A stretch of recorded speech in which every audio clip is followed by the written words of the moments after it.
Calling all admins. We get signal.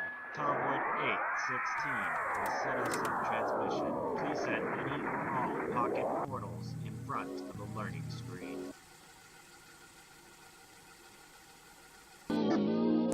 Class is in session, kids. Now, it's been said by many critics and fans that animated projects tend to be better and smarter when they keep a solid head on their shoulders on what they're supposed to be geared towards. But to engage in the superficial trappings of the millennial definition of maturity is to damage your artistic vision. Just look at The Legend of Korra.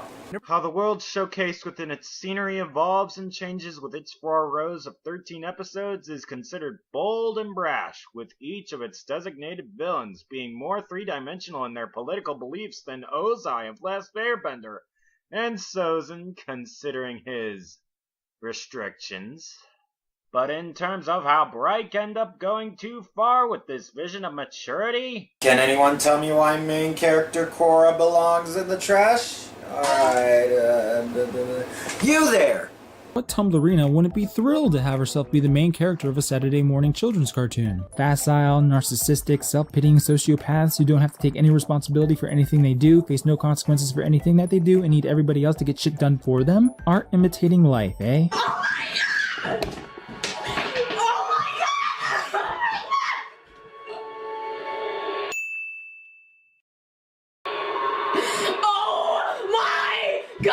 Sorry, I must have missed that one. Very good, class. Now keep an eye out for a little detail on the problem with modern cinema as it concerns the producers of a particular film. Mainly Spider-Man Homecoming, as I pit it against the Emoji movie, which, by the time I post it, I have gone to see. Both films released this year in 2017. Both films released by Sony, and both films are emblematic of the shortcomings of each creative talent driving these projects. But which is worse off and which is worth seeing? This is a question I see as being worth asking, so it's way past time I did something about it. Ladies and gentlemen, mob time to riot loose with a Fandom Arson as we pit Spider-Man Homecoming against the Emoji movie. Belts up, gang! We're about to land. First thing to notice with our friendly neighborhood Marvel flick is that it doesn't exactly feel like a Marvel movie, nor does Peter Parker actually feel like Peter Parker. In fact, this is literally just one of those Disney Channel original sitcoms in disguise, all the way down to the diverse casting for the sake of nothing more than a checklist, the main character being the mandatory goofy kid that's in every damn one of these sitcoms. And once you hear all that neutered millennial garbage that passes as humor, you'll cherish Michael Keaton's Gwyn-Deaf Vulture as much as you can, cause that's all the good you're ever gonna get out of this cash grab! Emergency semi-quote! Marvel's immunity to these criticisms stems from a very powerful and unique trump card, that being the cinematic novelty of a connected universe. Indeed, if plot development is a hidden structure which slowly unveils itself throughout the course of a story, Marvel's intertextuality is a kind of shorthand, whereby the appearance of characters from other films allows for the sidestepping of plot entirely, essentially a promise that there is a significant plot in progress, just not contained in this film. In this way, Marvel's broader strategy has been to hand its audience IOUs for a decade, essentially banking on the novelty of seeing characters from other films to carry the individual pitches. The MCU is a business venture first and an ongoing story second, which makes it very sad that those indoctrinated on this stuff will end up as the next batch of marketing executives designed to ruin every drop of entertainment they touch. Ugh. Cut to the Emoji movie and you know exactly what you're getting. Inside Out with Wreck-It Ralph's coat of digital paint. We have a standard finding oneself journey that gives me flashbacks to Smurfette's arc in the Lost Village, and the odds are stacked against it by fans, critics, and even staffers heralding it as the death knell for Sony animation as we know it today. Hell, the timing of this film's announcement has led people to believe that they canceled Popeye for this train wreck in the making. There are ways for it to be salvaged. You could call it, phoned in, and it would be less blatant in its marketing and more catchy, like with Ghostbusters 86, and more fitting with the cheap, dim humors the writers have, well, phoned in. But it's too little too late to change the outcome of a film destined to make back its budget of $55 million. I'm merely a bee buzzing against a filing corporate juggernaut. Bzzz, bzzz, bzzz. Switch back to Homecoming, and the pathetic Spider-Boy we've got is a little punk who's not interested in being Spider-Man in the slightest. He just wants to be an Avenger. Well, I've got bad news for you. He stumbles in everything he does. He doesn't science all that good. He's an irresponsible prick who keeps bugging people about what to do, including his AI Karen, played by Jennifer Connelly. Yes, that Jennifer Connelly. And his supporting cast only makes matters worse. Michelle Obama is a pale imitation of the genuine MJ. Jacob Balaton's Ned was so inconsequential I labeled him as character in the initial script. Returning Avengers like Steve Rogers or Tony Stark are doing their best with what little they have, and Flash is a straw Paul Joseph Watson willing to cut down anyone for no reason other than the liberal Nazis in charge of Hollywood hate Paul Joseph Watson. Imagine my shock when I watched these young teenagers acting like young toddlers in a young grade school type scenario. Modern college in a nutshell. Let us move on to Phoned In. This is Gene. As you can see, he's an emoji. A meh, to be more precise. He's somehow able to showcase all of the emotions, but the rest of the yellow-faced emojis bully him into believing himself to be defective. Insert similarities to globalization, white genocide, and population replacement here. We love our Somalis, we love our Muslims too. Oh, they so good, oh, they so sweet.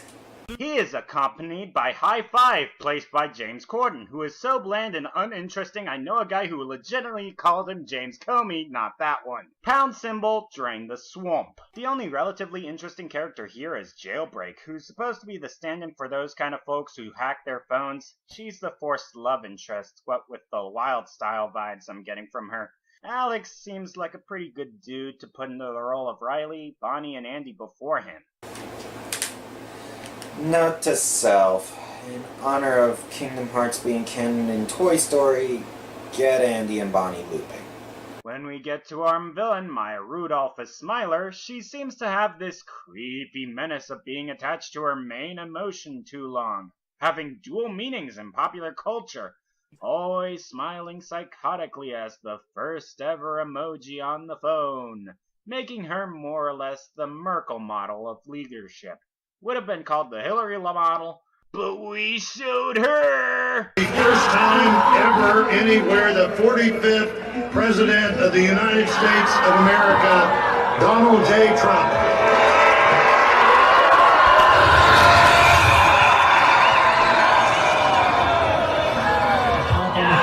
And Patrick Stewart? You are smooth. Just doing my duty. What? Way to piss away all that goodwill from Logan, man. Last great superhero movie, and you piss it all away. Why you do that, man? You broke my heart, Pat. You broke my heart. Moving on to the category for the uniqueness of the setting, and we have the same gentrified New York skylines we've been getting sick of these past several years. Except now we're stuck on the street level of Queens for most of the movie, in a goddamn standard setting of a Disney sitcom, High School. Not another teen movie. Damn, shorty. Dog is pretending to be Asian and shit. That cracker is white. Quick question. Has Phantom Strider made his point clear yet about how old Uncle Walt would be disgusted at how safe they're playing his company nowadays? Hollywood's more or less Nazi Germany right now, so is it any wonder why we're stocking up on J-pop trash? Cut to Phoned In's concept and world, and it is anything but generic. A world inside your cell phone opens up a bunch of opportunities for stories that will immediately date themselves the minute and change happens to any of the apps involved. YouTube, Snapchat, InfoWars, name an app, and a corresponding world will be just as designable as a channel ton. And the animation. Oh boy, they really nailed the design and animation of the human characters here, really pulling their A game for your Andy and Bonnie scene, your Riley comes home scene, your time work for a cycling scene. A lot of effort went into this movie's look, feel, and setting for this first original feature of Sony Animation's Christine Bellstein era. But how does it stack up with the rest of our offerings from...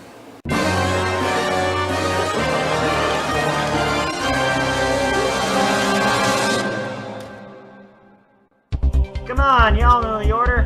Goosebumps and hopefully its sequel Horrorland are the top dog around these parts, with Smurfs The Lost Village not too far behind, but not too high above Amazing Spider-Man 2.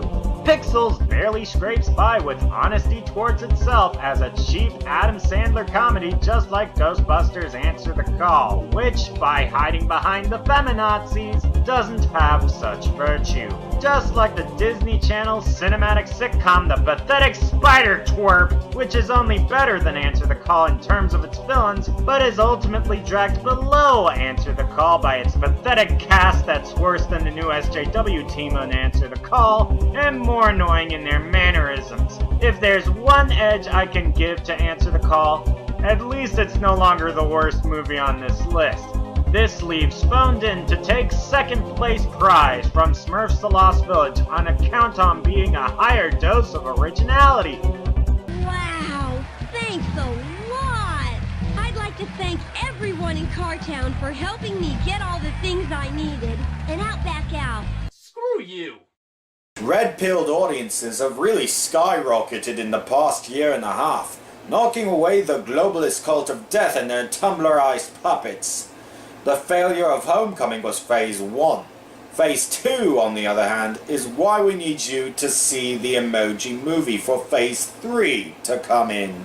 For those of you who have been keeping up with me throughout the past two loops, I have been reading snippets from the Infinite Loops series. This is all to spread the word of this amazing writing exercise and hopefully sell a movie out of it. Hitchhiker's Guide to Infinity, anyone? I understand that both winners are to be considered dumpster fires with how much Hollywood fucking hates the human race, but the fact that I'm preferring one dumpster fire over another is pretty damn obvious.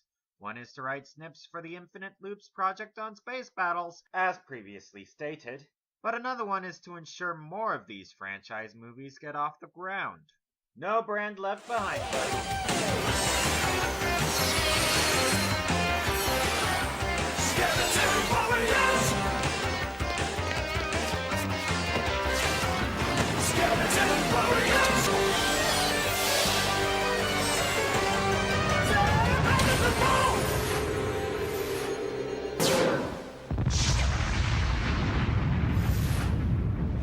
But that's a fantasy for another time. For right now, we have to say farewell to fallen Press Secretary Sean Spicer. I'm at Comic-Con! Oompa loompa doobity doo. I can an extra puzzle for you. Oompa loompa derpity dee. If you are wise, you'll listen to me. What is it with puppeteering our fate? On the way of the collapsing deep state. Why are you killing and eating our kids? God knows what, how, and why you did! You're all shapes of Bizzlebub. Oompa loompa dopity dorse. Count yourself lucky you're not a horse. We would turn you into dog food, or to Oompa Loompa gobbledygook. Giggity glue.